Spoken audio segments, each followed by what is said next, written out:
Said I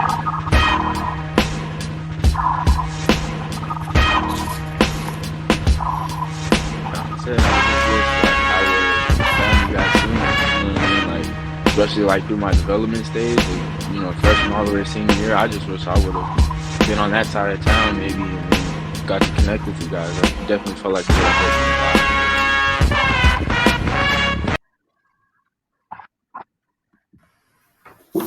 Hey, welcome back, everyone, to the Watchlist, powered by Tan TV, where we spotlight the next wave of college-ready hoopers making noise across the country. I'm your host, the One-Eye Scout, and today we're joined with Trae Numn out of Waxahachie, Texas, with 3D Empire, and one of my favorite guards to watch going into this season. Big fan. Mike Timmons is a big fan. And so it made me want to watch more. But Trae, let's jump right into your game. This is where I kind of break down what I've seen from you. And you have a controlled confidence. At 6'5", you're a taller guard.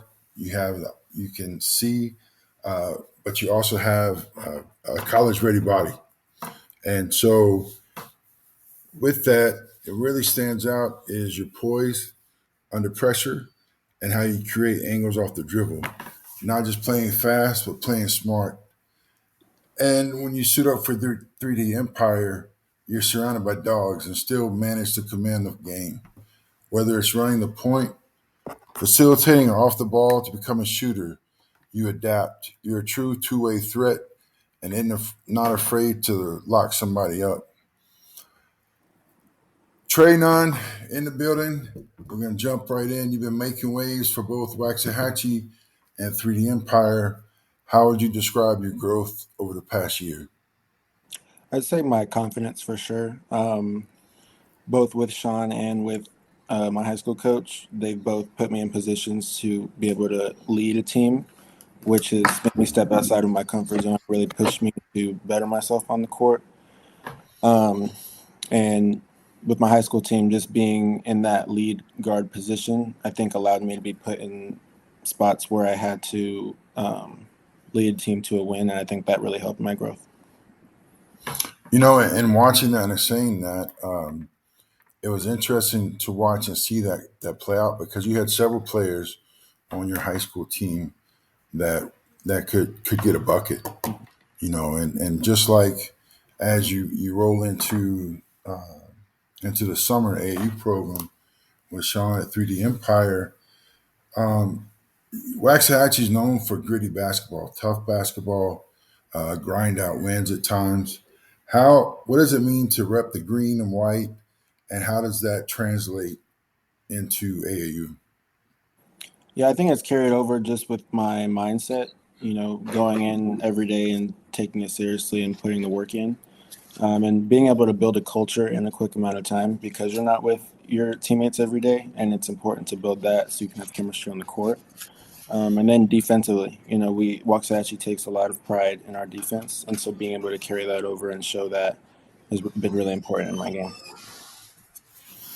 You play with some real big dogs, Bo Patterson, big 7-footer, nice feet, score around the basket, nice hands. And then Mason Thomas, 6'6" rebounder, shoots from outside, plays physical. What's it like? I know you talked about how you don't get to be with these guys every day, but in trying to grow together, is it easy because all y'all are pretty physical? Or how does that come about? It's for sure been a fun process. I think it's been easy because I think our chemistry is really good. We genuinely like being around each other and like playing with each other and playing for each other. And so when you have a team that's full of guys that are willing to play the right way, it's really easy to get used to a new system. And it was a struggle at first to get used to it because we have so many new people on this team. But, being with those guys every day, everyone pushing each other, it's been really good to see our growth in the past couple months. So when coaches call me about guards from Texas, your name is one I've mentioned often. Um, for any coaches listening right now on TAN TV, what should they know about you, and what do you bring to a program? I'd say my skill set for sure. I think being able to play multiple positions really puts me at an advantage. Being able to play anywhere I'm needed. My leadership, my effort that I put into it, and I think my just willingness and want to win, I think really separates me. Doing anything I can to impact the game. Mm-hmm. So, in saying that, you play multiple positions. We acknowledge that. Is there one that you prefer? Is there one that you like more to attack the basket from the wing or from a top? Where do you like to shoot the ball? Honestly, I like to shoot anywhere on the court. I feel like anywhere, honestly, past the half court line is a comfortable shot. Is it? But I'd say for sure, the three is my bread and butter. So obviously that's my favorite shot. And then obviously the mid-range. But I think, honestly, I don't really have a preference. It's honestly whatever I'm able to get in that point in time or in that game. So, listen, if you're a college coach and you're looking for a guard who can run the show and finish what he starts, you need to take a long look at Trae. He's already showing flashes of what a college-ready guards look like. When he's locked in, he reads, his footwork, shooting, mechanics are all really sharp. And let me tell you, watch him next to guys like Bo Patterson and good handle Mason Thomas. They're all physically imposing with real rebounding and shot-making ability. Makes you realize how much the 3D empire has under the fire hood. All these guys on our radar here at the Watch List, keep tracking their progress all season long here at TAN TV. And Trae, I appreciate you coming on, but one thing that I want to ask you, we like to end on a pass the ball kind of segment, and you being a guard and all that. Throw out one or two guys that you're believing in down the stretch of the game. And these are one or two guys that we'll have on the watch list at some point. That's a good question. I'd say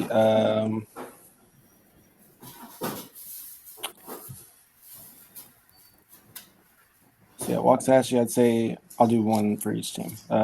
Jonathan Bradley, I think he's really grown this past year. Being able to see him every day in practice and his development has really been fun to watch, especially as someone who, as a leader on the team, was kind of responsible for everybody. It's really cool to see his growth and development and just how he's kind of carrying himself. So for sure, we're going to look out for him, especially next year. And then for 3D, I'd say Chris Gooden. His ability to, just his tenacity when he plays. And you could obviously when he plays high school, that's just what they're instilled with. But, playing with him, it pushes me to be better too, because seeing how hard he works and his effort, it pushes me. I like that. Chris originally came from San Antonio. Yes. And so that's where I've known him from. And you're right. Moving up to Duncanville just added to his tenacious defense. I appreciate you being on here. And for everyone out there, be sure and subscribe on YouTube. Follow One Eye Scout on Spotify for more interviews and scouting breakdowns. And remember, this spotlight is brought to you by TAN TV, where our culture, our talent, and our stories get seen. Trae, thank you very much. And good luck this weekend. Thank you for having me.